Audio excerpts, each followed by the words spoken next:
Hey Health Junkies, Dr. Krause here. Just wanted to jump in and let you know about a new feature that I'm adding to the podcast. It's the ability to ask me questions. I've had a ton of folks tell me that they would love for me to cover their questions on the podcast, so I'm going to do it. So each week I will be adding a couple of questions that I'm going to answer to each of the podcasts. And if it's a juicy enough question, I just may dedicate a whole podcast to it. So if you're interested in asking a question, head on over to my website at drjkrausend.com. Check out a blue button on the right-hand side that says Ask a Podcast Question. Hit me up there. Or you can also access the button through my podcast notes, also on my website. So head on over there, ask me some questions. I look forward to answering them soon. All right, let's get on with the podcast. Hey, Health Junkies! It's time for The Health Fix. Join your host, Dr. Janine Krause, as she gives you a dose of what you need to know and do right now to take control of your health from the inside out, to rebel against aging, look damn good, fight stress, and laugh every day. Hello, Health Junkies. Welcome to another episode of The Health Fix. I have another treat for you today. I've got Dr. Dan Engle here again to talk more about his lovely book that just came out, the Concussion Repair Manual, that I think that everyone could benefit from, not just if you've had a concussion. I know I've talked a lot about in my podcast about broken brains, and I think this information that we're going to go over today, all about some of the treatments for traumatic brain injuries, but also for broken brains, I think could be useful to anyone and for anyone. So without any further ado, I've got Dr. Dan here. Say hello. Yeah, it's good to be with you again, Janine. Thank you so much for agreeing to come back, because I felt like there was just so much more that I wanted to talk about that I don't even know where to start. But I can tell everybody that Dr. Dan just let me know that he is already #1 bestseller in some categories for his book, and it's only been out a week. So that tells us some huge information in particular about how amazing his book is. And I've actually went through the whole book already, so he's in trouble because I'm going to drill him all kinds of things. Good. But first and foremost, I really want to talk about some of these different novel ways of working with the brain. And in particular, one of my biggest interests, and I'm just going to start with this and we'll kind of jump from there, is the neurofeedback. And so for those of you on the podcast that are like, what is neurofeedback? It's really being able to get feedback from your body and really pay attention. Like sit down, calm yourself enough to pay attention to what your body has to say. And because Dr. Dan's gone through all of these different therapies, I want to get his opinion on some of the neurofeedback mechanisms versus, being in an office and doing neurofeedback training compared to having a headband such as the Muse, which I'm pretty much going to buy. I've already decided. So, Dr. Dan, tell us a little bit about neurofeedback and how it helped you, and also what you think about being in an office versus your at-home setting. Great questions. Yeah, with the Muse, it's an interactive, gamified platform that allows you to better understand what your brain's doing and what brainwave patterns your brain's running on.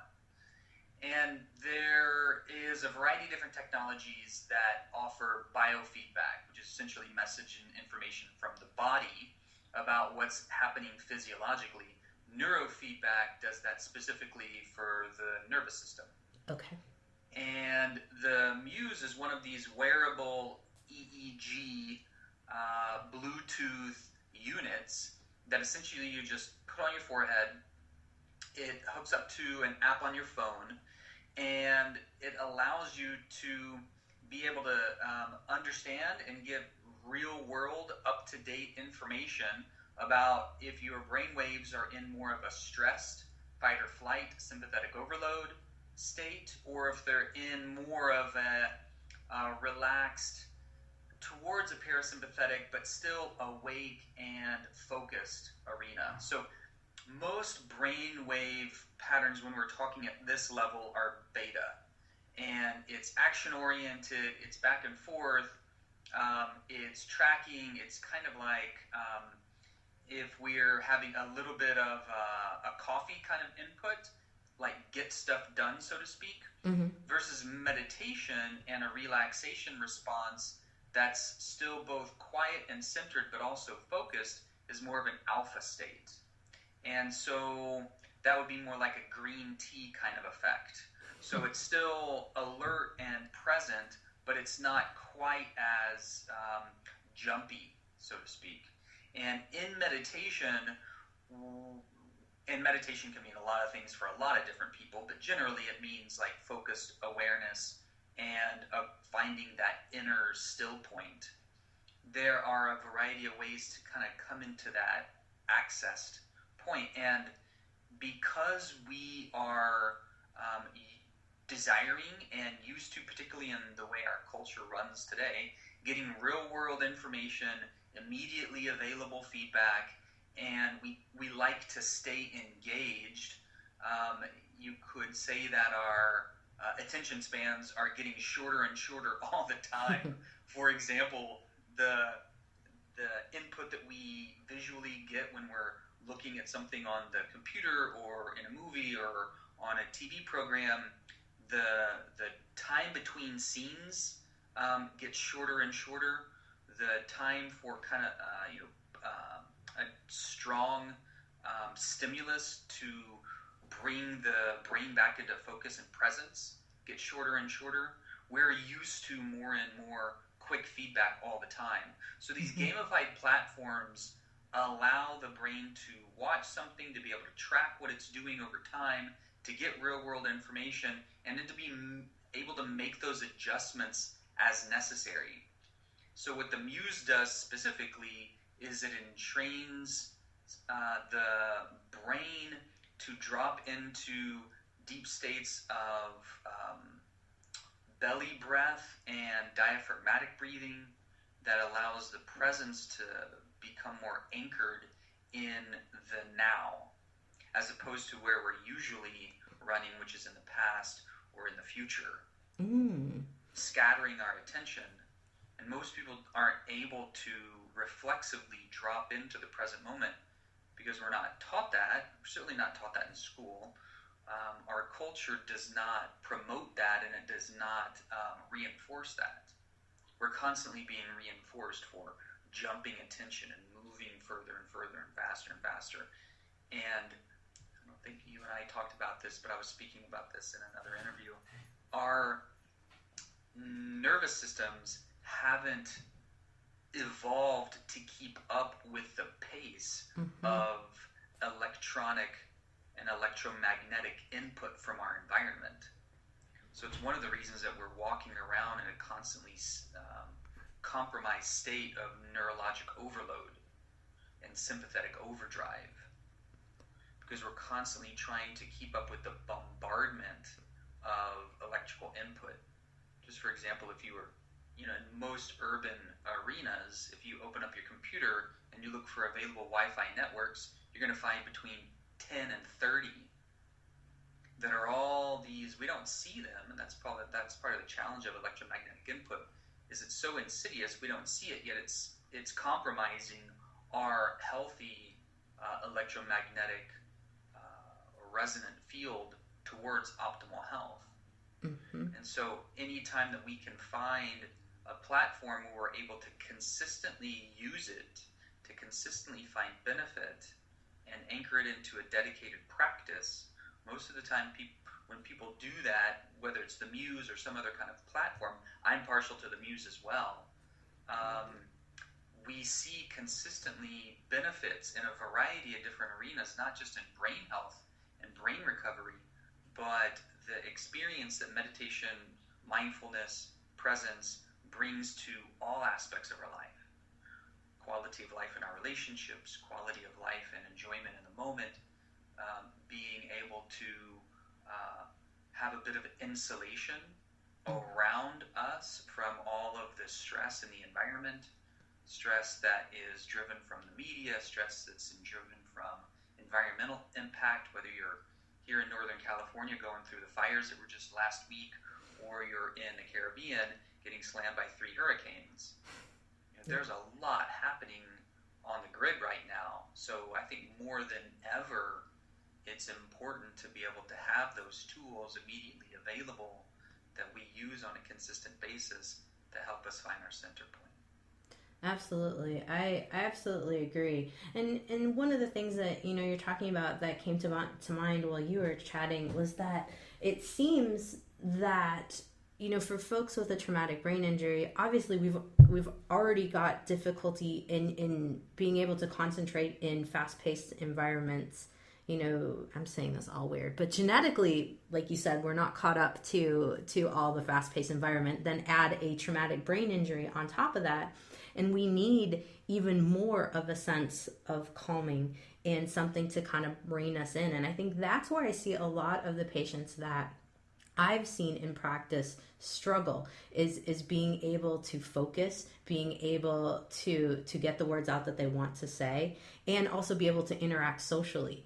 And having a tool that helps you to be able to connect and really focus can be absolutely huge, not only in regular life, but also with the traumatic brain injury.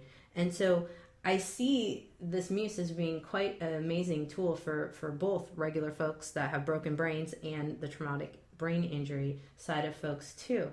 Now, with the Muse, what other types of tools would you stack on top of it? Because I know you were saying that it's a stackable tool for folks with the traumatic brain injury. What other things were most helpful for you in your situation in this case? Great question. And I'm a fan of stackable therapies, things that work well in concert with others and complement others. If we were to stay in the arena of meditation, so to speak, or that ability to find one's center point, and we can make an argument that the inability or challenge in finding one's center point is an insidious common theme around all illness in our day and age. Stress is the number one cause for chronic disease, and the antidote to stress is the ability to find one's center. Kind of like Viktor Frankl says in Man's Search for Meaning. The last of the great human freedoms is the ability to choose one's attitude in any given circumstance.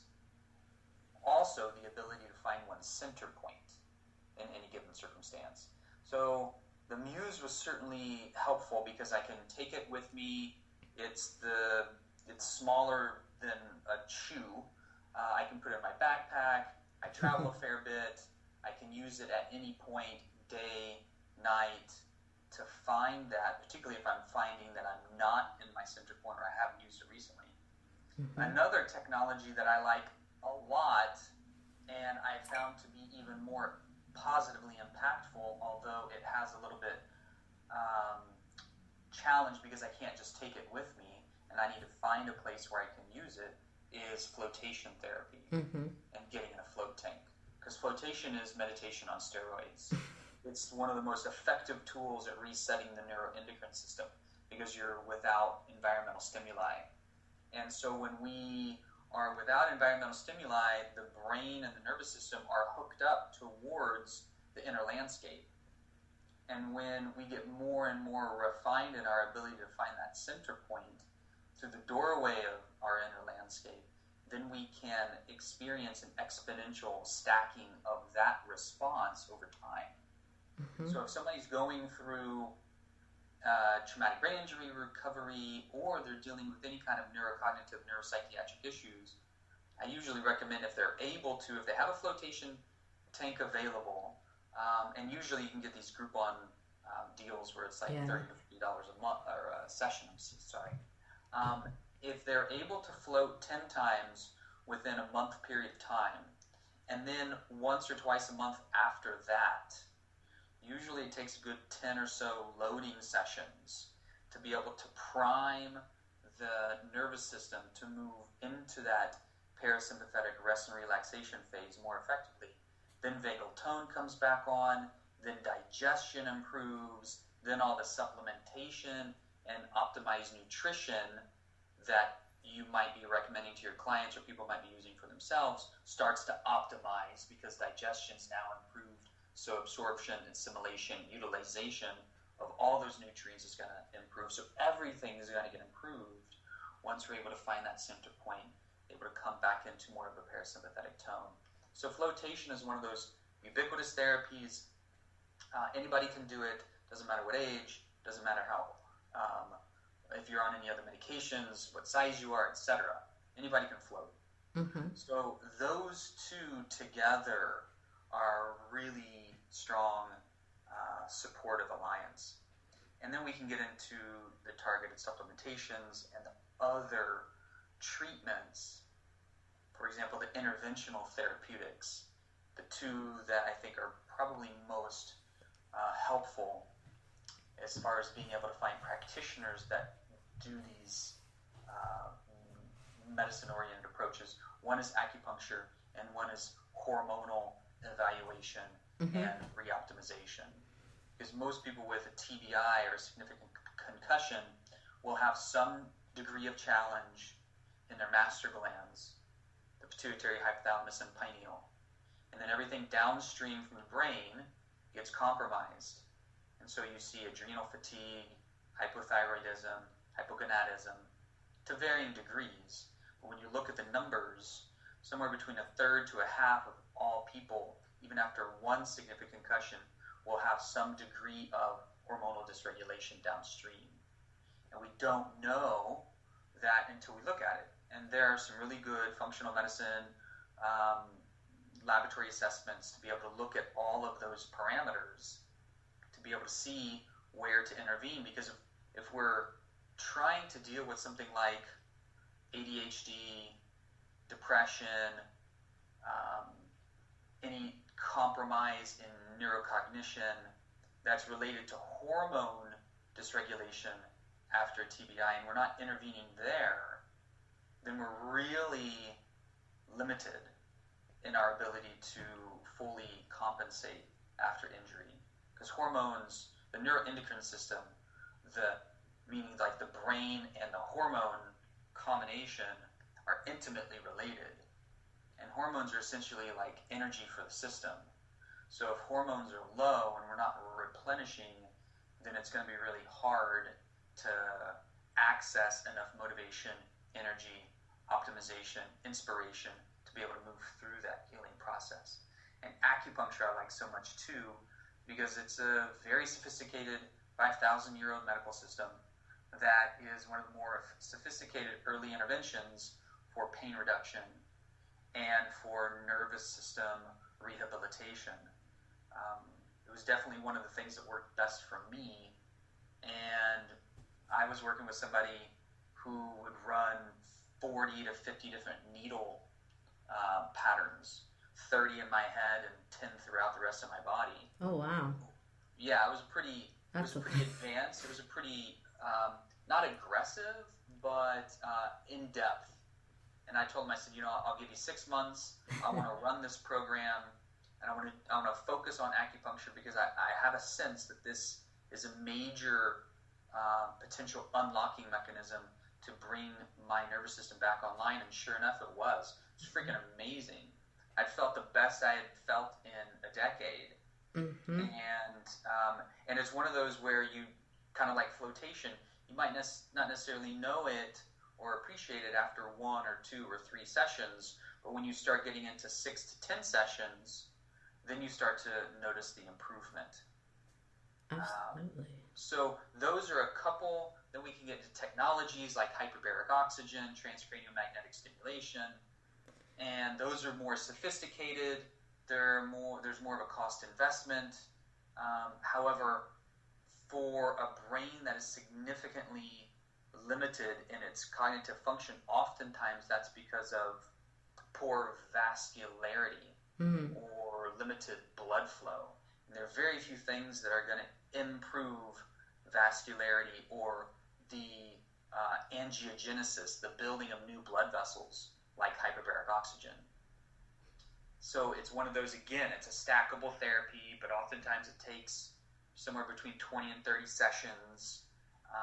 Sometimes those are insurance approved, sometimes not, usually not. Yeah, that's what I've seen. That's going to change because more and more studies are coming out showing the cognitive improvement, the mood enhancement, the brain recuperative capacity of hyperbaric for stroke, for Alzheimer's, and for TBI, with relatively low pressure settings, like usually 1.5 atmospheres, but that means you still need to be in a hard shell versus a soft shell that you could use at home.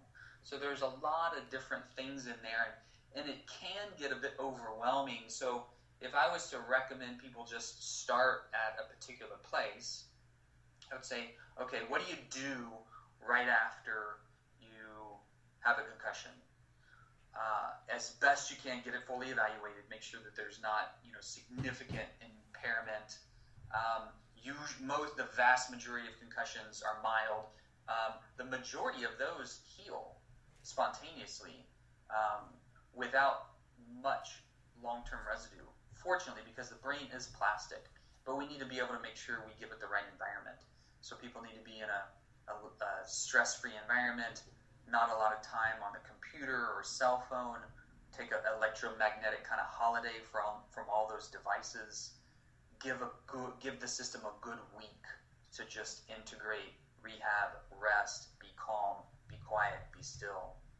Take some supplements. Fish oil and CBD are probably the two biggest combo therapies that I found to be helpful. If you're working with a practitioner, glutathione can be really helpful as well.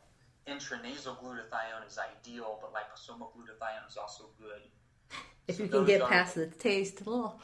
I know. One of my teachers works with, he runs a company called Physica Energetics. That's a Canadian company. Their U.S. branch is Acupuncture Energetics. He has a liposomal glutathione that he's mixed with coconut oil, and it's cut the taste from like 95% really disgusting down to maybe like 5% kind of disgusting. Still, it's so much better. But you're right, the taste is kind of so. Intranasal glutathione with N-acetylcysteine or a few other cofactors, the glutathione will be helpful. Things to do, we talked about the Muse, Floatation, Acupuncture. Those are relatively low price point, relatively easy entry. Ketogenic diet, moving away from sugar, lessening the toxins, no alcohol, no smoking, no things that are going to mess the brain up any further, moving away from sugars and grains to fats and proteins is going to significantly up-level the brain's recuperative ability. And by the way, all those things that I just mentioned, particularly something like ketogenic diets, are not only neuroreparative, they're also neuroprotective. So they protect the brain from future injury. So if I'm working with a variety of different athletes, I'm working with them on all these things. Now their schedules are tight, they tend to have resources, but they don't have a lot of time, so we have to get really targeted in our interventions, and ketogenics is one of those that anybody can do. It takes a little bit more of an investment front load, but once you get the sense of what it is, it's fairly easy to do. And it's very neuroprotectant. So that means if somebody's exposed to high-risk combat sports, then ideally they've got enough neuroprotectants on board to lessen the likelihood that any concussion that they get or head injury that they get or head impact that they get is going to lead to significant problems down the road. Absolutely. No, I'm a huge proponent of that for sure in my office for a lot of brain things in particular.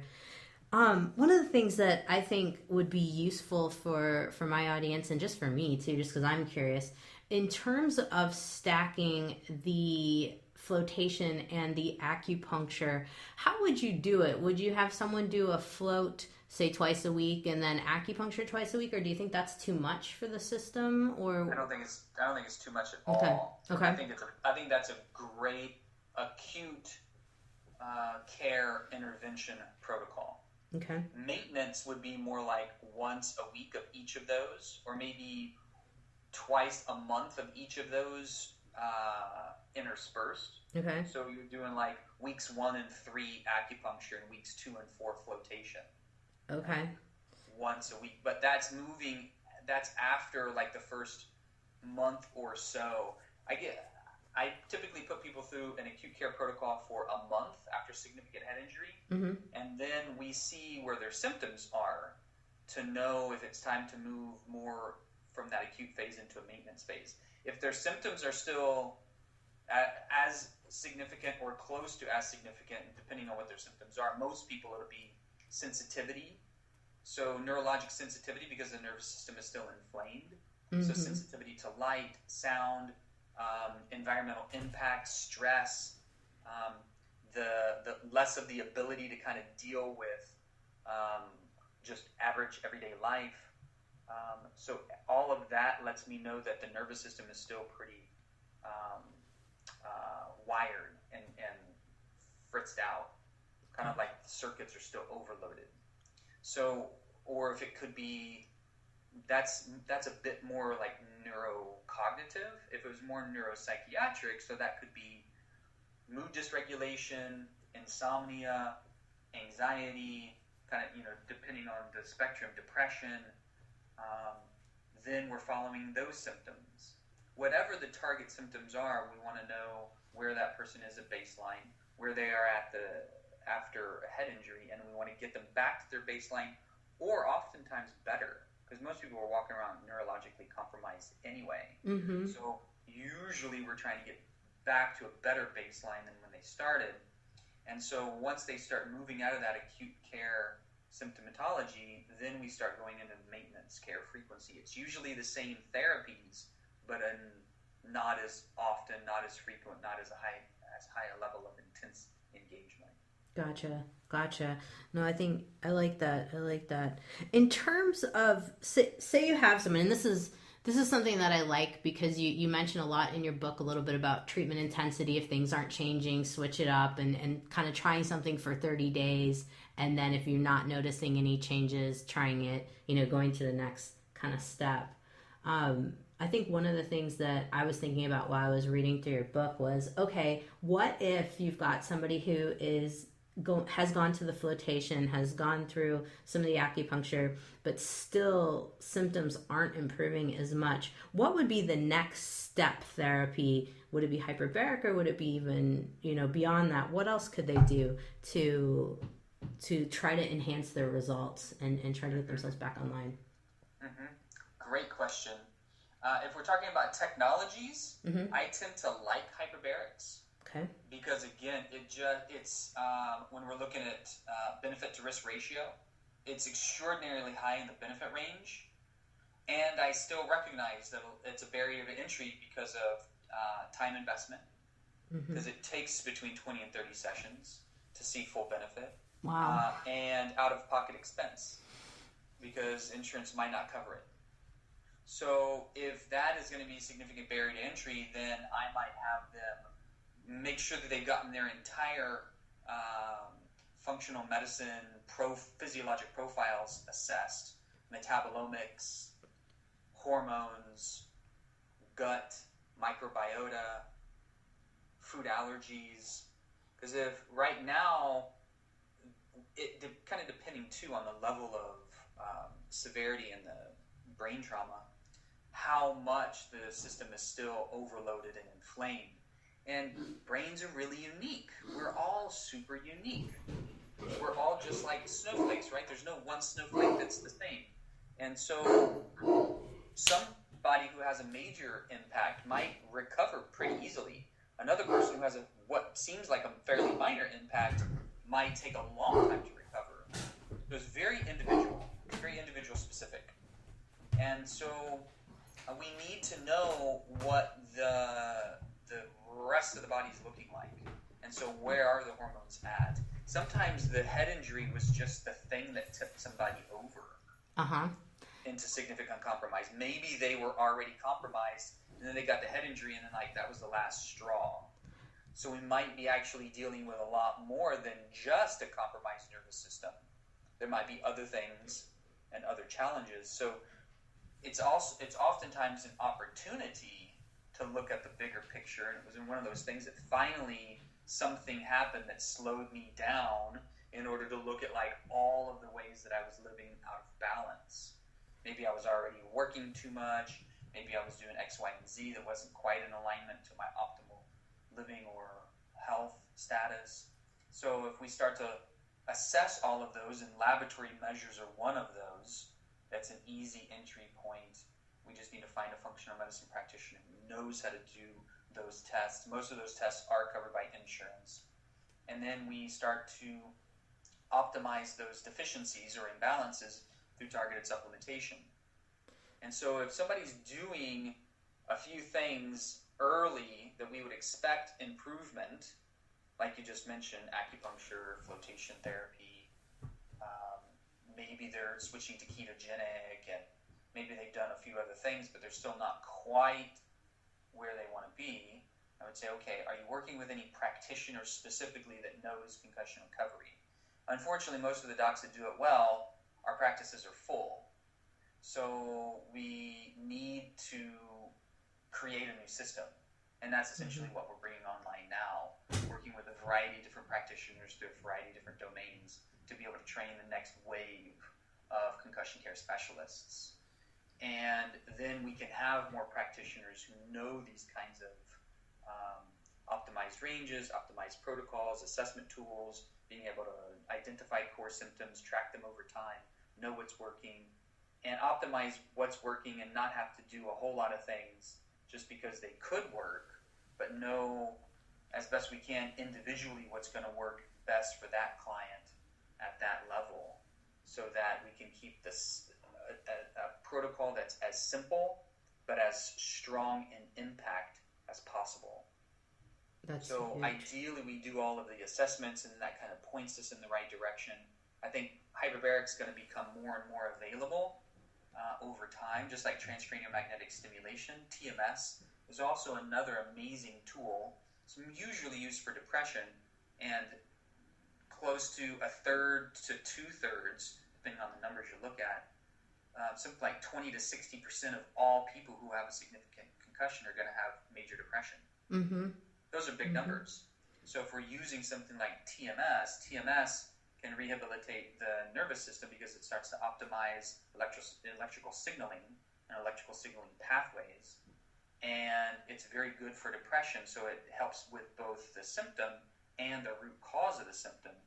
And it's also something that stacks on hyperbarics really well. So when we use these methods, and there are only a few clinics in the country that have a TMS unit and an HBOT unit under the same roof. Oh, wow. Amon's Clinic out here in the Bay, they're one. I think there's a neurologic chiropractic center in Denver that I heard about recently called Revive. I think they're another one. They're not a whole lot, but there will be more and more, because there's more and more understanding and awareness and appreciation of head injury and the ability to do something about it. Like 20 years ago, we didn't really know what to do about it, but now we do. And so it's just a matter of getting that information out there, advocating for its importance, and being able to make it in an available methodology that is cost effective and affordable for the clients that need it the most. Yes, that is the truth. That is the truth. Cost effectiveness for sure. Because that's where I get pushback a lot on patients, and I'm like, obviously it's hard, and I love that you highlight the hormone component, because just like you said, yes, something was probably brewing before the TBI, and then the TBI just pushed people over the edge, because I see it 9 times out of 10. I run the hormones and it's like, holy cow. They're totally flatlined, and neurotransmitters are flatlined, and it's quite impressive. So I'm glad that we have these things set up now, but also just the ability to be able to do that through insurance is awesome. But yeah, getting the hyperbaric on board would be huge for insurance. The TMS, I use some protocols with acupuncture, with electrostim acupuncture. Oh, nice. That's similar to that, in different hertz levels and different bursts and things of that nature that I've learned over the years that can be quite useful for depression and focus too. And so that's kind of one of the things that I absolutely love to learn about in terms of helping with patients in that category. But yeah, the STIM, the TMS is huge, and I'd love to see more clinics too along that line.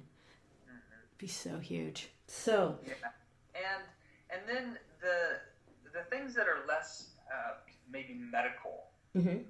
and less like therapeutic interventions would be having a sense of connection with others going through the same process. Because oftentimes the experience of having your brain not work, and I know what that's like after 6 concussions of my own, severe post-concussive syndrome, major depression on the other side, narcolepsy on the other side, everything was kind of flatlined.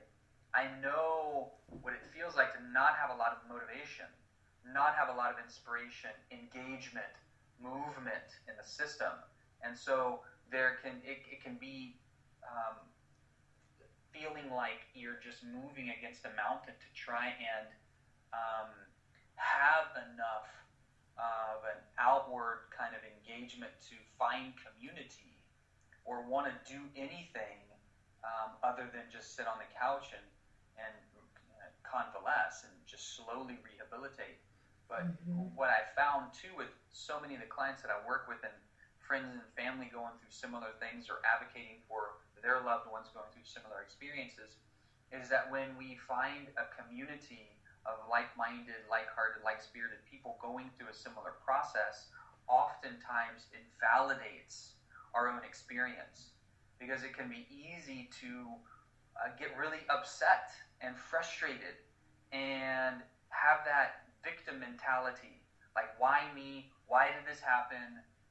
Be really understandably frustrated at the situation, have that sense of injustice or wrongness about it, or whatever it might be. To be able to network people with one another and have a sense of community is vitally important. And then to have somebody who is an advocate, and ideally somebody outside of the family, but usually it is somebody in the family. And the only reason I say somebody outside the family is because there's oftentimes so many family dynamics. That can be a challenging dual role. That could be like a health coach, a patient or client advocate. There are more and more healthcare specialists who understand concussion recovery, who work in kind of that advocacy arena. Mothers are a huge force, and oftentimes mothers get kind of thrust into this arena because of one of their children, usually through some kind of youth sport, has a head injury, and now they've got to kind of learn the ropes really quickly because there's not a whole lot of easily accessible patient advocacy groups out there. That's something else that's changing and needs to change. So those are some of the social support systems that are really critical to bring into place. A sense of connection with the people going through the experience, and a sense of advocacy and support as a network and a safety community surrounding that person going through the process. Absolutely. And there's a wide range.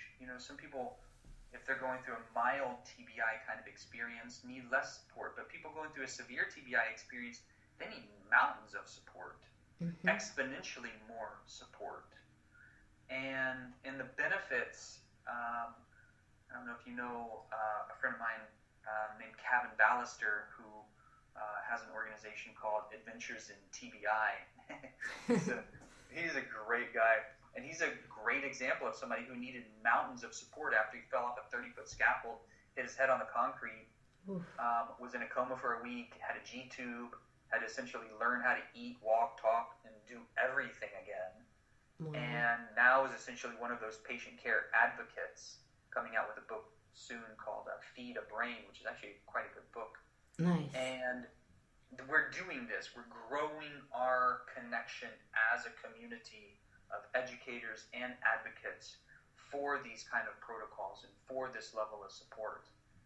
And it is challenging, but consistently I believe that the health crises that we go through are all opportunities to learn more about ourselves, all opportunities to get more humble, grateful, reverent for our life, and really slow down enough, because we move so quickly in our culture that we're not always encouraged to slow down enough and really appreciate that this one precious life goes by really fast. And I know for me, the series of head injuries that I've had have done that very thing, which has helped me slow down and become more discerning and direct in how I choose to spend my time and who I choose to spend my time with. So important to have those words out there for sure. And your book definitely gives so many resources. Oh my gosh, whoever's listening to this book is useful just for the, 30 plus pages of resources and community and Facebook pages and other folks out there spreading the word about TBI community. I mean, it's incredible. You have just an incredible book here, an incredible amount of resources for folks. I can't wait to literally place this book out in my office so that everybody sees it with all of my highlights and sticky notes so that they can totally tear it apart and check it out, because I really do want folks to dive in and get more information on TBIs. And I'm just so grateful that you were able to come back on and chat with us again here, because I think that it's, like you said, it's community and having the community and feeling safe to talk about what you're going through other than with the family, because unfortunately I see too much conflict within the family because of the mental status changes with the TBIs. And so I just think it's great to have you as a resource and be part of the community. And I can't wait to see what comes out from some more of your research, and I want to jump in and learn from you more too, so I can spread on more of this great information too. So thank you, Dr. Dan, once again for coming on and chatting with me. It's been a pleasure. Yeah, it's been a pleasure with you as well, Janine. I always enjoy our conversations. I look forward to more. Thanks for tuning into The Health Fix, the podcast all about taking control of your health, rebelling against aging, and having fun every day. A lot of patients ask me, do you think I'm aging too fast?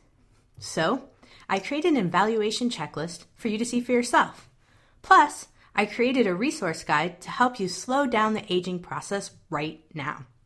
You can find it for free on my website, drjkrausnd.com. If you like this podcast, help get the word out to others by liking it and rating it. If you'd like more natural health tips and want to join our Facebook community where I interact daily, click on the Join Group button on our website at drjkrausnd.com.